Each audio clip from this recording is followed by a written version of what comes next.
ሰላም ጤና ይስጥልን የጊፍት ሪል ስቴት የዩቲዩብ ቻናል ተከታታዮቻችን እንደምን ሰንብታችኋል? ዛሬ በዚህች አጭር ቪዲዮ ጊፍት ሪል ስቴት ከዚህ በፊት ስላካሄዳቸው ሁለት የሽያጭ መርሃ ግብሮች የተወሰነ ነገር እንላችኋለን።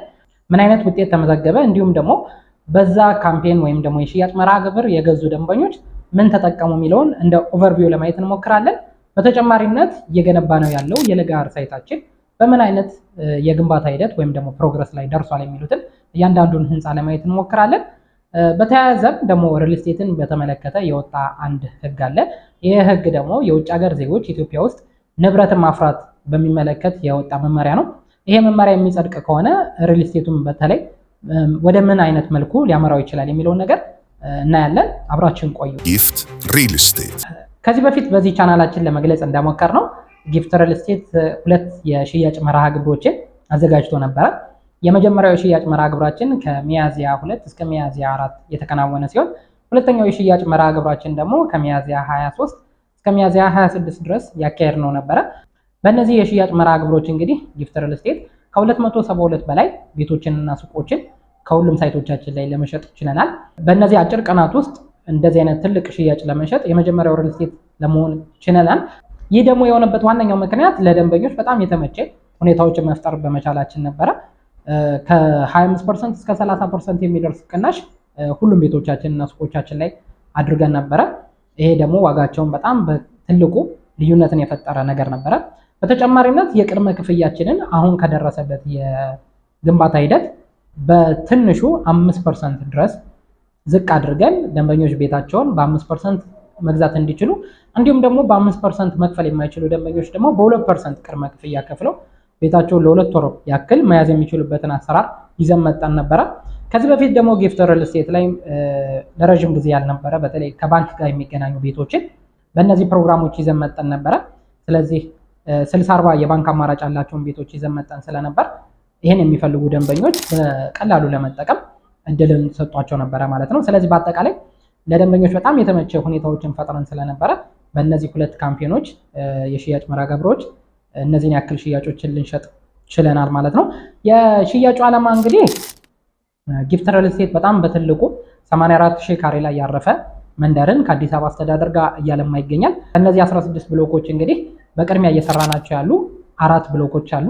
እነዚህ ብሎኮች እንግዲህ ብሎክ 1 የምንለው በአንድ ዓመት የምናስረክበው እንዲሁም ደግሞ በ2 ዓመት ከ6 ወር እስከ 3 ዓመት የምናስረክባቸው ደግሞ ብሎክ 2፣ ብሎክ 6 እንዲሁም ደግሞ ብሎክ 8 የምንላቸው ህንፃዎች አሉ።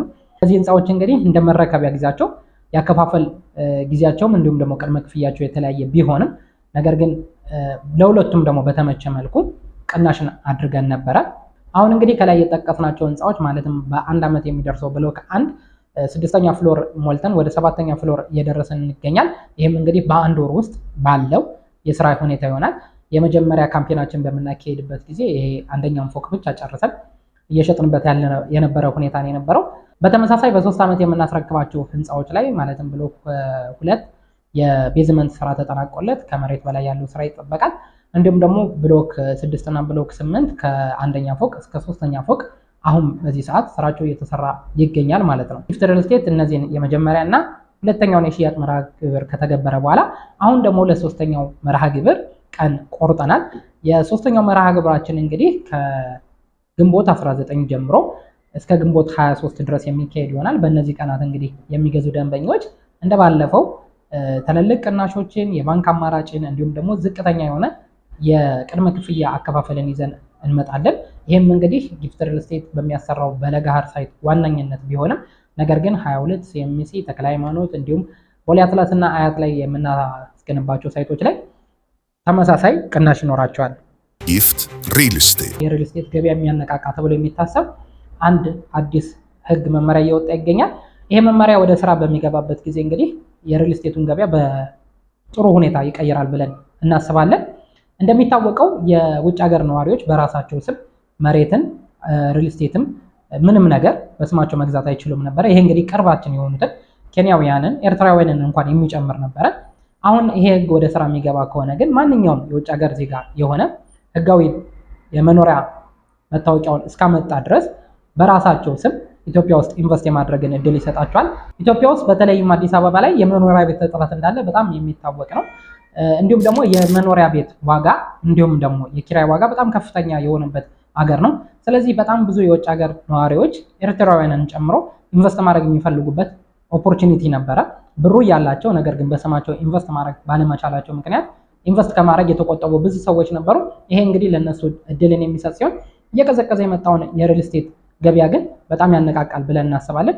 ስለዚህ ቤት መግዛት የሚፈልጉ ደንበኞች አሁን ቀደም ብሎ ቢገዙ ኋላ ከሚመጣው የቤት ፍላጎት ወይም ደግሞ ዲማንድ የተነሳ ከፍ ከሚል ዋጋ መዳን ይችላሉ ማለት ነው። የሪል ስቴትን ገበያ ደግሞ በጣም የሚያነቃቃው ኦፖርቹኒቲ ነው ብለን እናስባለን። የሽያጭ መርሃ ግብራችን እንዲሁም ደግሞ አዲሱን ሪል ስቴት ህግ በተመለከተ የሚወጣ ነገር ካለ በፍጥነት ለእናንተ ለደንበኞች እናቀርባለን። እስከዛው ግን የምትፈልጉትን ማንኛውም መረጃ ከታች በሚኖረው ስልክ በመደወል ማግኘት ትችላላችሁ። ሰብስክራይብ በማድረግ የቻናላችን ቤተሰብ ይሁኑ። እናመሰግናለን። ጊፍት ሪል ስቴት ማህበረሰብን እንገነባለን።